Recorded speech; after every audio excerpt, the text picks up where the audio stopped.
Hola, buenos días. Me llamo Lucy Lorme. Soy estudiante de Psicología en la Universidad Alberto Hurtado, de la sección 1 de Filosofía. Y hoy junto a mis compañeros estaremos hablando sobre el debate entre la teoría de la luz de Newton, presentado por Jelensky Peralte y por Belén Bernales, y sobre la teoría de los colores de Goethe, presentado por Ignacia Marilao y Antonia Andaur. Luego veremos cómo es que todo esto se conecta con la filosofía de la Gestalt, presentado por Valentina Mauller. Iniciaremos escuchando la perspectiva de Newton. La postura de Isaac Newton es clara y firme. La ciencia debe ser el estudio de lo objetivo y medible, dejando de lado las ilusiones y los caprichos de la percepción individual que suelen nublar el entendimiento humano. Para Isaac Newton, la luz no es un elemento simple ni una cualidad pura, como erróneamente se sostuvo durante siglos.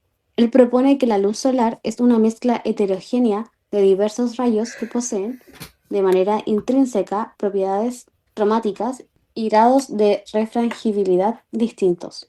A través de sus meticulosos experimentos en el cuarto oscuro, él demuestra que el color no es una creación del ojo ni una maldad que surge del contacto con la sombra, sino que es un componente geométrico y eterno de la propia luz. Él sostiene que los colores existen en el mundo exterior de forma objetiva, independientemente de que un ser humano las esté mirando o no, pues el ojo no crea el color, sino que actúa simplemente como un receptor pasivo de una realidad física preexistente. Mediante su experimentum crucis, Isaac Newton aisló rayos de colores primarios y comprobó que ninguna reflexión o refracción posterior podía alterar su naturaleza, lo que confirma que el color es una propiedad inherente de la luz y no del medio a través del cual viaja o del objeto que la refleja. En su visión, la oscuridad no posee una fuerza activa ni interactúa con la luz para generar el espectro. Él la define como estrictamente como la ausencia o privacidad de la luz, por lo que tanto los objetos que percibimos no poseen color propio, sino que simplemente tienen una capacidad física de absorber o dispersar selectivamente ciertos rayos hacia nuestros órganos sensoriales. Newton insta a esta mesa a descartar la dimensión afectiva o poética del color, argumentando que una teoría científica legítima debe ignorar los efectos anímicos para centrarse en leyes universales y matematizables, que operen igual para toda la humanidad. Con la presentación de esta luz compuesta y el firme estandarte de la evidencia empírica, queda formalmente abierto este debate. Ahora escucharemos la perspectiva de Goethe. Para entender nuestra postura, hay que entender que Goethe hablaba desde una perspectiva más bien humanista, liderada por la filosofía y la búsqueda para entender los colores en su forma más pura y natural. También un poco de contexto. Todo empieza porque aproximadamente un siglo antes, Isaac Newton había demostrado con su experimento del prisma que la luz blanca está compuesta por todos los colores del espectro y que estos se separan al refractarse. Esta explicación puramente física y matemática se convirtió en la base de la óptica moderna. Pero Goethe no estaba de acuerdo con esto. No negaba el experimento de Newton en sí, pero consideraba que reducir el color a una propiedad física de la luz dejaba fuera algo esencial, la experiencia humana de ver el color. Para Goethe, el color no es solo un fenómeno físico, sino también fisiológico y psicológico, que depende del ojo y la mente que lo percibe. En lugar de partir desde la descomposición de la luz blanca, Goethe propuso que el color surge del encuentro entre la luz y la oscuridad, especialmente en los bordes o límites entre ambos. Él mismo describió haber mirado a través de un prisma una pared blanca y haber notado que el color no aparecía en toda la superficie, sino que en los contornos, donde lo claro y lo oscuro se tocaban. También distinguió entre los colores fisiológicos, que corresponden a los que se producen por el propio ojo, conocidos como imágenes residuales, los físicos, que aparecen por refracción o reflexión, y los químicos, que son pigmentos y tintas. Luego de escuchar ambas perspectivas, nos han surgido algunas preguntas. Newton afirmaba que los colores son propiedades de la luz, mientras que Goethe sostenía que el color es fundamentalmente un fenómeno de la percepción, inseparable del observador. ¿Están Newton y Goethe hablando realmente del mismo objeto de estudio o de dos fenómenos distintos? Nacha. Bueno, ambos hablan de los mismos objetos referentes a la luz, cómo ésta crea los colores, pero difieren en cuántos factores ellos agregan a sus teorías para explicar esto, como la importancia de lo empírico para Newton y para Goethe, la importancia de la persona que observa estos colores. Al ser este el observador, este tiene que estar en la teoría. Desde la perspectiva de Newton, concuerdo de que ambos autores ocupan el mismo concepto de color en su investigación, pero dimensionan sus investigaciones en una realidad opuesta.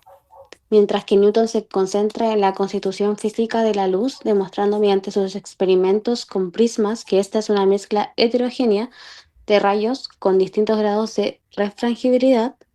Su objetivo es describir la causa externa universal del color, la cual reside en el rayo lumínico mismo antes de entrar en contacto con el ojo. Al enfocarse en la experiencia subjetiva y perceptiva, Goethe está describiendo un efecto psicológico y no la causa física.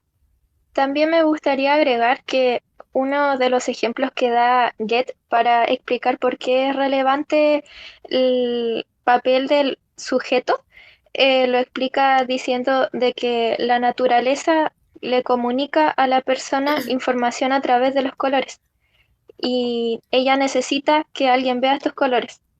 La persona con su ojo puede ver estos colores porque el ojo está hecho para los colores, dando ejemplos como cuando una luz fuerte nos alumbra, el ojo automáticamente se va a ver algo oscuro, se mueve. O cuando nos alumbra una luz fuerte de un color, por ejemplo amarillo, al apretar nuestros ojos se ve un color morado, mostrando que estos se adaptan y están hechos para los colores buscando el equilibrio. Bueno, siguiente pregunta.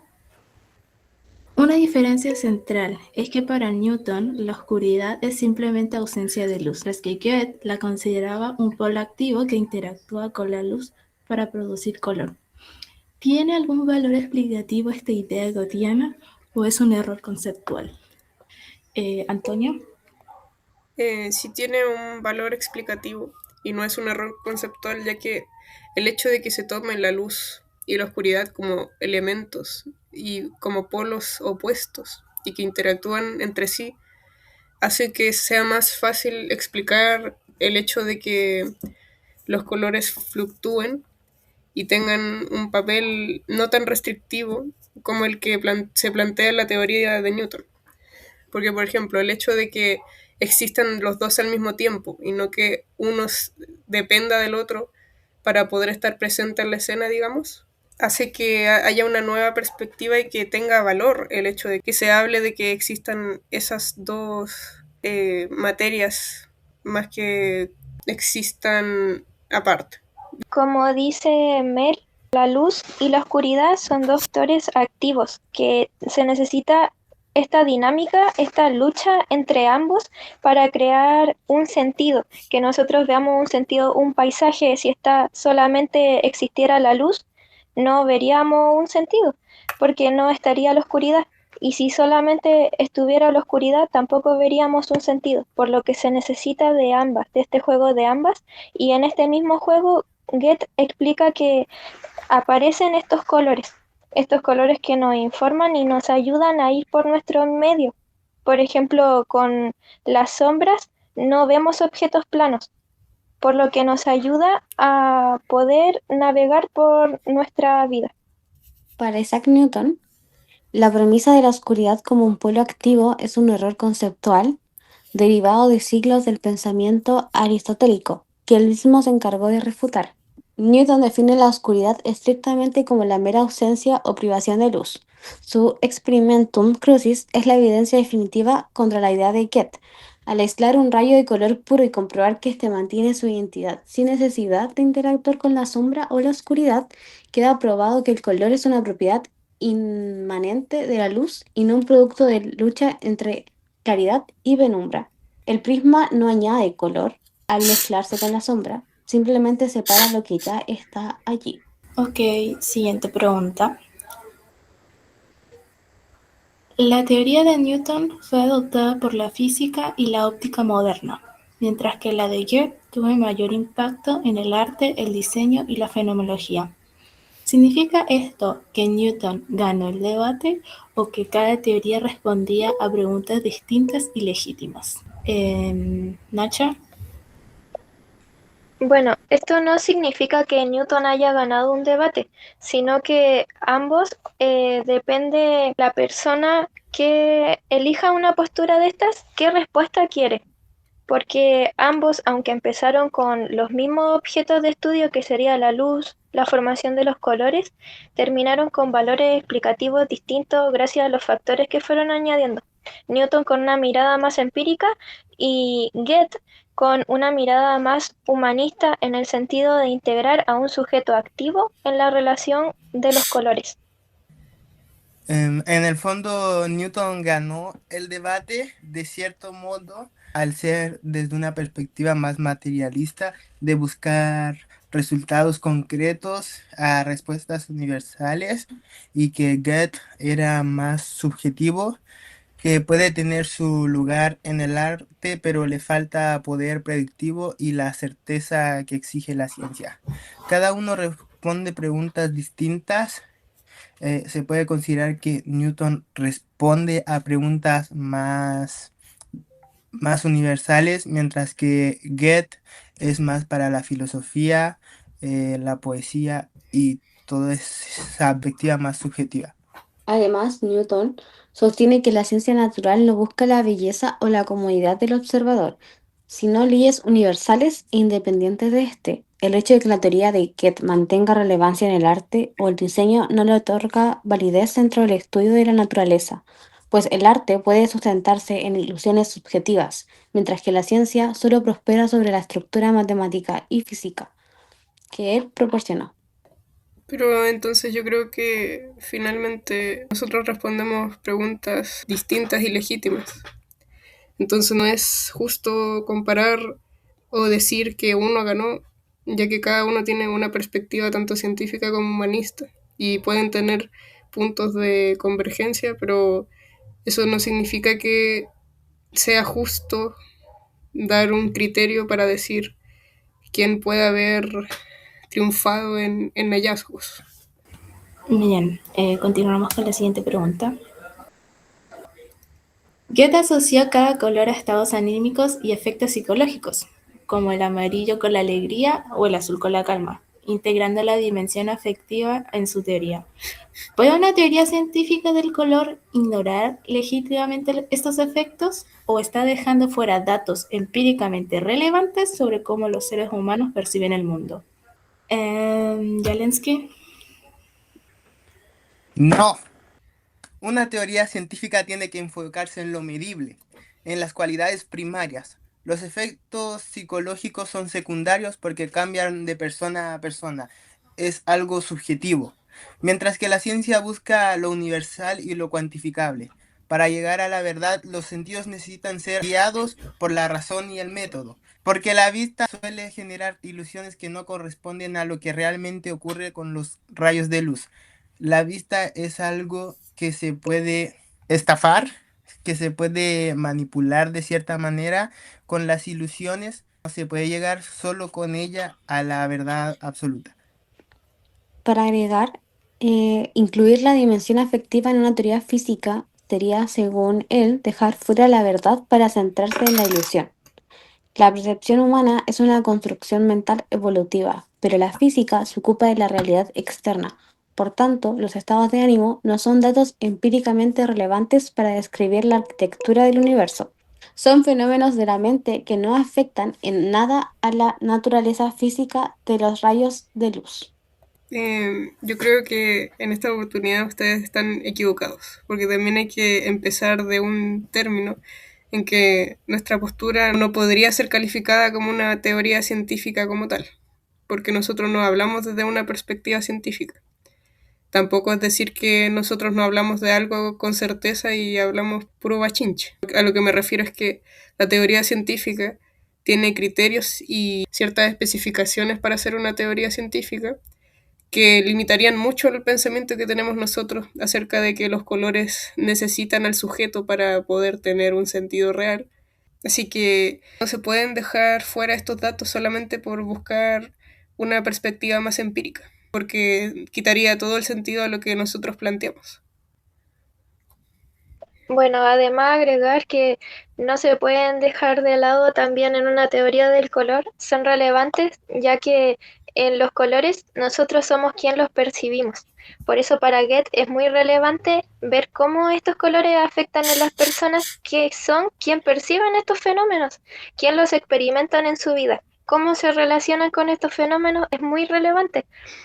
Y por eso él plantea además cosas científicas como los colores químicos, que no son fenómenos de la percepción solamente, sino que también son colores que están en los objetos. Una pelota va a seguir con el mismo color porque tienes una superficie que nos muestra su verdadera naturaleza, por lo que no estamos viendo fenómenos que nosotros estamos distorsionando.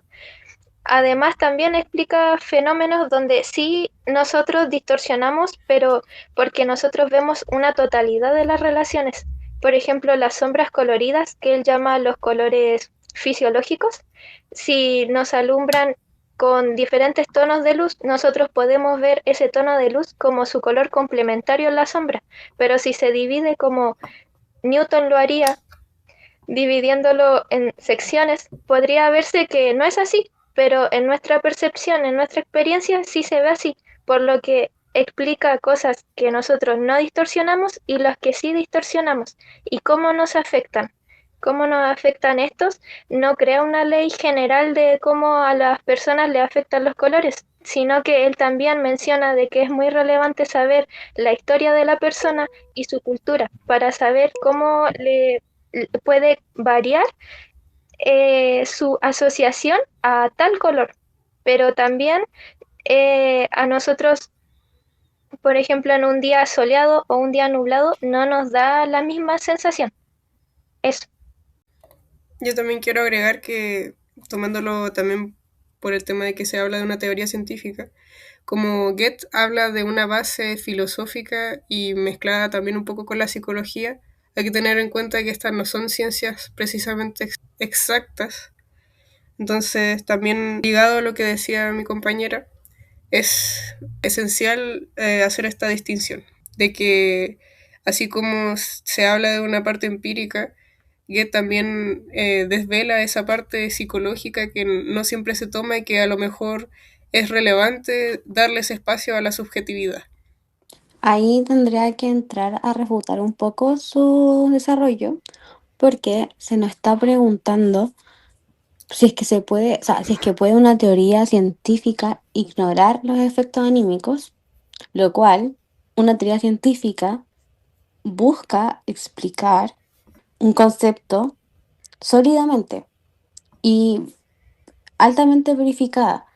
Entonces, que no solo no se puede integrar, sino que se debe ignorar estos efectos anímicos, ya que los factores como la alegría que algunos asocian al amarillo o la calma del azul son datos subjetivos y caprichosos que varían de un individuo a otro. Entonces, para alcanzar esta objetividad, debe centrarse en lo que es universal, constante y medible. Queda un minuto. Para poder cerrar finalmente esta pregunta, quiero aclarar que entendemos que la pregunta es sobre si una teoría científica puede ignorar legítimamente estos efectos. Reafirmo que nuestra postura inicial es que no es justo que se tome esto como una teoría científica en un principio, porque nosotros no nos basamos en una certeza empírica como lo es una teoría científica, sino que nos basamos en algo un poco más subjetivo y nos vamos a las ciencias más humanistas. Entonces, eso, nuestra postura inicial para esta pregunta fue que no es justo categorizarla como una teoría científica y por eso respondemos a base de eso. Eso. porque es una unión entre ciencia y filosofía también, que responde a la percepción de la persona, que es relevante gracias a que es el observador de los colores. Una teoría científica no debe responder a la percepción, sino que debe dar un resultado claro independientemente de la persona. Es como es lo que es. No puede ser por percepción. Pero igualmente seguimos refutando. Nosotros no nos basamos, decimos claramente que no nos basamos en una parte científica, sino que nosotros nos despegamos de eso y por eso criticamos también un poco la pregunta, porque no podemos encasillarnos en esa parte. Eso. Se acabó el tiempo. Bueno, luego de esta larga respuesta, seguimos con la siguiente pregunta. Kyoto argumentaba que cualquier persona podía verificar sus experimentos con color a simple vista, sin instrumentos. Newton, en cambio, requería condiciones controladas que el observador ordinario no podía replicar fácilmente. ¿Qué implicaciones tiene esto para la democratización del conocimiento científico y para quién tiene autoridad de validar una teoría? Nacha. Bueno, Newton responde a modelos más medibles, por lo que su público es un público más científico, más especialista, pero Goethe hace este cambio de que sea una teoría con ejemplos cotidianos, que la gente no necesariamente tenga que ser una especialista en el tema, añadiendo factores y explicaciones más sencillas para que se pueda explicar y las personas puedan aprender sobre estos temas. Yo quiero agregar brevemente que si bien a lo mejor eso nos quita un poco de veracidad en lo que podamos dar, nos da una base sólida y un punto fuerte para decir que nosotros fomentamos un poco la democratización del conocimiento para el público y lo sacamos de una base tan especialista que solamente la gente del mundo científico y los académicos puedan entenderlo, sino que también lo extendemos a la población en general. Eso. Bueno, la autoridad científica no nace de la percepción ordinaria, sino de la maestría experimental y del uso de instrumentos precisos. El propio Newton insistía en la validación de su doctrina, requería prismas de vidrio puro y una técnica que no cualquiera domina. La verdad científica entonces no es algo que valide a simple vista, de forma democrática, sino una conquista técnica que exige rigor y condiciones controladas de laboratorio. No es algo que se pueda hacer fácil. Tiene que haber un paso a paso para entender a profundidad. La democratización a base de simplificar no hace que se entienda realmente el concepto, porque al simplificarlo le quita valor. Entonces, aunque Goethe defendía que cualquier persona podía verificar sus experimentos a simple vista, Newton sostiene que la verdad científica requiere condiciones controladas y el uso de instrumentos como el prisma. Esto implica que el conocimiento científico no es necesariamente democrático en el sentido de ser accesible sin esfuerzo o equipo especializado. La autoridad para validar una teoría reside en aquel que puede reproducir resultados constantes bajo condiciones estrictas de laboratorio. Por eso para Newton, confiar en la observación ordinaria a simple vista es arriesgarse a ser engañado por los sentidos, mientras que el método experimental ofrece consecuencias rígidas y universales que no dependen de la agudeza visual de un observador casual. Me gustaría agregar que Goethe igualmente realizó experimentos, solamente que son más cotidianos para que la gente pudiera entender las cosas que en la cotidianidad ven. Por ejemplo, las sombras, como mencioné, los colores físicos. Y además agregó las percepciones como la persona no existe ese color realmente, pero la persona sí los ve. Por lo que él agregaba esos dos factores, no solamente una distorsión. Seguimos con nuestra defensa en que la postura respecto a la autoridad científica es que no emana de la facilidad de la observación, sino del rigor experimental. Eso. Queda un minuto. Quiero decir que a lo mejor puede que, según los criterios modernos, ustedes puedan tener la autoridad de la validación de la teoría, pero nosotros exponemos desde una parte que democratiza el conocimiento para un público más amplio. Entonces, nosotros, bueno, tal vez le damos el punto a favor de que ustedes también pueden tener un poco más de autoridad en validar una teoría, pero nosotros nos defendemos en que nosotros damos una extensión mayor al conocimiento y no lo enfrascamos en un público específico. Igual este método, el experimento puede ser diseñado a que cualquier otra persona en cualquier parte del mundo pueda seguir los mismos pasos y obtener exactamente el mismo resultado. Pero, por ejemplo, el experimento del prisma mostró Get en su experimento de que no es necesariamente válido hacerlo como experimento porque necesita de condiciones específicas. Si bien es recreable por cualquier persona en esas condiciones, el hecho de que tenga que ser en unas condiciones muy específicas para funcionar da un poco de duda en qué tan amplio o qué tan fácil es obtener conocimiento desde la postura de Newton. Igual, la precisión está en los ángulos del prisma, la distancia de la pared y el tipo de cristal. O sea que son cosas que cualquiera podría comprobarlo por sí mismo. Yo igual quiero agregar de que Get trató de recrear pero Newton no había dicho que la oscuridad también era necesaria, por lo que él por eso se basó desde ahí para empezar con su teoría, dando también experimentos más cotidianos que también son experimentos recreables, cosas que son empíricas, la persona no puede deformar, pero él también agregó además las cosas que la persona puede deformar. Esos colores para él también eran relevantes, pero no se basó solo en uno más que en el otro, sino que agregó ambos a sus teorías. Bien, siguiente y última pregunta.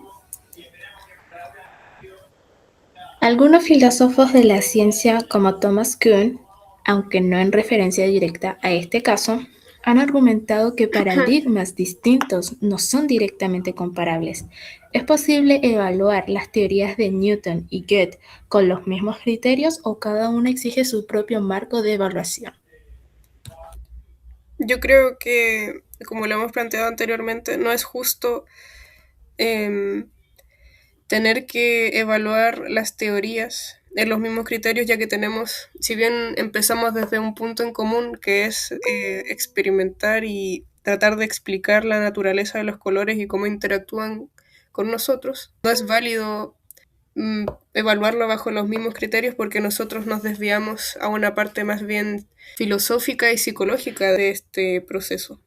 Entonces, finalmente nosotros tal vez necesitamos exigir un marco propio de evaluación en este sentido. Yo creo que se podría comparar en cierta medida a que cómo ambos explican la luz, cómo ambos explican los colores y los experimentos que hacen. Pero en esto empieza a variar los factores que empieza a agregar Get, como el sujeto activo, su experiencia con los colores y cómo estos lo pueden hacer sentir. Entonces ahí se puede hacer una desviación a un modelo más humanista, ya que él agrega ciencia más la filosofía, pudiendo agregar en su teoría estos factores también relevantes. Bueno, si lo que buscamos es entender las leyes de la filosofía natural, el criterio tiene que ser el de Newton, que se basa en una inducción experimental y el rigor matemático, mientras que la perspectiva de Goethe es más desde un punto de vista filosófico. Ambos responden a preguntas distintas. No hay uno que prevalezca sobre el otro, simplemente sus perspectivas no se pueden tomar en cuenta para las mismas bases. Bueno, nosotros sostenemos que tampoco es posible someter ambas teorías al mismo marco evaluativo, ya que sus aproximaciones son distintas. Entonces, por el contrario, él interpreta que la propuesta de Goethe se basa en la intuición y el crecimiento personal, elementos que pertenecen al ámbito de la estética y a la fenomenología. Goethe se queda en el plano de la experiencia humana, el cual carece del rigor necesario para la física mecánica. Por tanto, evaluarlas con el mismo criterio sería ignorar que una es una descripción de la materia y la otra una descripción del sentimiento. Para Newton, la verdad científica se asienta en la matematización de la naturaleza y experimentos que, aunque requieren condiciones rigurosas y difíciles de replicar por el común de los hombres, producen consecuencias constantes y leyes rígidas. Bueno, y para finalizar, escucharemos cómo estas dos teorías se conectan con la filosofía de la Gestalt. Bueno, como vimos, es un debate bastante complejo, pero como conclusión, y para no quedarnos solo con la física de Newton o solo con esta mirada más poética de Goethe, hay una gran forma de unir ambos mundos, y es justamente a través de la Gestalt. La Gestalt es una corriente psicológica que nació en Alemania a principios del siglo XX, gracias a tres pensadores clave: Max Berlheimer, Wolfgang Köhler y Kurt Kafka. Ellos se propusieron estudiar la percepción y nos dejan, en este caso, una visión más neutra para este debate. La premisa central de la Gestalt es que el todo es diferente a la suma de sus partes. Esto significa que nuestra mente no junta piezas aisladas como un rompecabezas. Al contrario, el cerebro tiene un rol superactivo. Procesa todo de forma holística, es decir, como una unidad completa, basándose en el contexto y no solo en el dato físico. Ahora, si miramos a Newton, la Gestalt afirma que la física y las longitudes de onda existen. Son ese estímulo que se necesita, pero lo critica porque aislar el color no explica cómo lo vivimos como humanos. Y por el otro lado, se alinea muchísimo con la perspectiva de Goethe. Goethe decía que el color es una experiencia subjetiva que depende del ojo y de la interacción entre luz y sombra. Lo que hace la Gestalt, por ende, es tomar esta intuición de Goethe y darle una base científica, demostrando con leyes tanto biológicas como psicológicas que, efectivamente, el cerebro construye el color a partir de la totalidad de lo que se está viendo, no solo de sus partes individuales. Sí, agradecemos a todos los participantes por estar presentes hoy. Fue un debate bastante bueno y espero verlos en otra ocasión. Chao, muchas gracias. Adiós. Adiós. Bye Chau, bye. chau. Adiós.